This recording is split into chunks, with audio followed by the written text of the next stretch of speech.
Hey guys, today I'm going to show you a story from Stanley Ferguson on Alcatraz at YouTube. But before he does it, you need to watch this, guys. Yes, where he saw many other escape plans, but none of them were as audacious as the ones by the crew on the night of 1933. Ferguson decided to retire as prison guard at Alcatraz 8 years after their death in 1942. After his retirement and going back to his wife and kid, Ferguson decided to go on and tell his stories of Alcatraz. He told his stories to anyone who wanted to know. The most famous one he told was about the form of the dead inmates and about how they fell out and ended up all being killed. One of the people he told his story to was a reporter who had been sent to him by Mr. Rapt. We think that Mr. Rapt is the shadow man, the person in the shadows who was sending this reporter to all different locations from Russia to Morgue City, and he now sent the reporter to Stanley Ferguson to hear about his story. And that's what Ferguson would go on to do for the rest of his life. Tell his stories of what happened at Alcatraz. My name is Stanley Ferguson. I was a guard at Alcatraz from 1933 to 1942. Today, I'm going to give you some insight into one of the more interesting tales from the prison's history.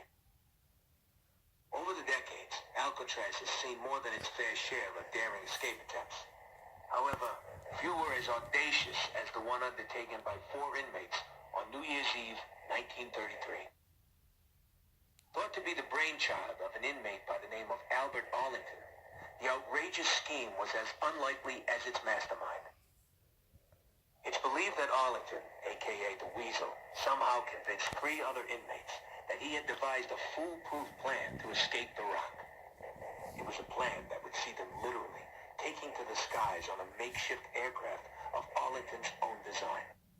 Just how the Weasel managed to convince these hardened criminals that such a plan was even possible remains a mystery to this day. What is known is that no such plane was ever built. Instead, the group's plans for freedom soon descended into bitter argument and infighting. With the plan falling apart, anger and frustration would ultimately lead to a brutal altercation between the misguided Arlington and his former co-conspirators. Armed only with makeshift weapons, Finn O'Leary, Sal DeLuca, and Billy Hanson lured the unsuspecting Arlington to the roof, where they intended to exact a bloody and violent revenge.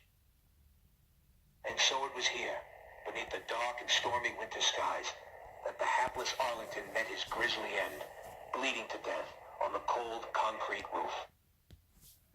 For their participation in the murder, the 3 collaborators were sent to death by electric chair. Justice came swiftly. On the morning of January 19th, 1934, the execution order was carried out.